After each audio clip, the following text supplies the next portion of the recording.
সরাসরি বলি, ইসলামী ছাত্র শিবির গুপ্ত রাজনীতি করে, তাদের পরিচয় গোপন করে তারা ওইসব জায়গায় দখল করে নিচ্ছে। এটি সরাসরি একটা দখলদারিত্ব কায়েমের মতো। তাহলে 2008 সালে তথাকথিত নির্বাচন দিয়ে 1/11-এর পরে তথাকথিত নির্বাচন দিয়ে যেভাবে স্বৈরাচার ফ্যাসিস্ট দেশের কাঁধে চেপে বসেছিল, যদি আমরা জনগণকে বুঝাতে সক্ষম না হই, যদি আমরা ঐক্যবদ্ধ না হই প্রিয় ভাই বোনেরা, তাহলে বলা যায় না হয়তো আগামী দিনে গুপ্ত স্বৈরাচারের আবির্ভাব হতে পারে দেশে। আমরা যদি সকলে আজকে ঐক্যবদ্ধ না হই, আমরা যদি গণতান্ত্রিক শক্তিগুলো সব ঐক্যবদ্ধ না হই, আমরা যদি দেশের জনগণকে আজকে ঐক্যবদ্ধ করতে না পারি, তাহলে দেশ স্বাধীনের পরে যেভাবে স্বৈরাচার চেপে বসেছিল, তাহলে 2008 সালে তথাকথিত নির্বাচন দিয়ে 1/11-এর পরে তথাকথিত নির্বাচন দিয়ে যেভাবে স্বৈরাচার ফ্যাসিস্ট দেশের কাঁধে চেপে বসেছিল, যদি আমরা জনগণকে বুঝাতে সক্ষম না হই, যদি আমরা ঐক্যবদ্ধ না হই প্রিয় ভাই বোনেরা, তাহলে বলা যায় না হয়তো আগামী দিনে গুপ্ত স্বৈরাচারের আবির্ভাব হতে পারে দেশে। কাজে এই গুপ্ত স্বৈরাচার থেকে দেশকে রক্ষা করতে হবে, দেশের মানুষকে রক্ষা করতে হবে আমাদের। আসুন, আজানের সময় হয়ে যাচ্ছে, বহু মানুষ একটু পরে আমরা মসজিদে ঢুকবো, আল্লাহর কাছে আমরা মাথা নত করব। আসুন, আমাদের একটি আজকে লক্ষ্য থাকবে।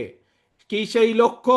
সেই লক্ষ্য হচ্ছে আমরা বিএনপির প্রতিটি নেতাকর্মী এই সম্মেলন অনুষ্ঠানে উপস্থিত সহ সমগ্র বাংলাদেশের বিএনপির প্রতিটি নেতাকর্মী আজ থেকে আমরা সকল ভেদাভেদ ভুলে আমরা আজকে ঐক্যবদ্ধ হতে হবে।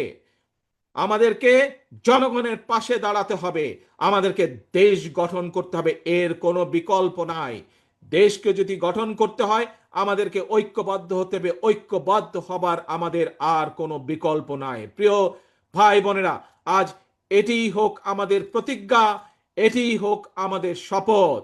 আমাদেরকে জনগণের কাছে যেতে হবে। আমি বারবার আপনাদেরকে বলেছি, জনগণই হচ্ছে বিএনপির সকল রাজনৈতিক ক্ষমতার উৎস। কাজেই সেই জনগণকে আমাদের সাথে থাকতে হবে, জনগণের সাথে থাকতে হবে, জনগণকে সাথে রাখতে হবে। জনগণের সাথে যদি থাকতে হয়, জনগণকে যদি সাথে রাখতে হয়, তাহলে জনগণ যেভাবে চায় আমাদেরকে ঠিক সেভাবেই চলতে হবে। জনগণ যেভাবে চায় আমাদেরকে সেভাবে কাজ করতে হবে, সেভাবে কথা বলতে হবে, সেভাবে জনগণের পাশে দাঁড়াতে হবে। প্রিয় ভাই বোনেরা, বক্তব্য শেষ করার আগে আপনাদের কাছে আমি জানতে চাই, আমরা কি সকলে ঐক্যবদ্ধ? আজ এই সম্মেলনের মাধ্যমে আমরা কি ঐক্যবদ্ধ বিএনপির প্রতিটি নেতাকর্মী? ইনশাআল্লাহ আল্লাহ আমাদেরকে সেই তৌফিক দেন যাতে আমরা ঐক্যবদ্ধ থাকতে পারি।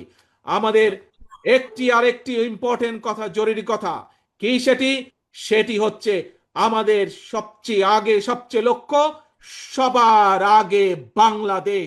যেখানেই বাংলাদেশের স্বার্থ সেখানেই বিএনপি, যেখানেই বাংলাদেশের স্বার্থ সেখানেই জাতীয়তাবাদী শক্তি। এটিই হচ্ছে আসল কথা, এটিই আমাদের শুরু, এটিই আমাদের শেষ। সবার আগে বাংলাদেশ।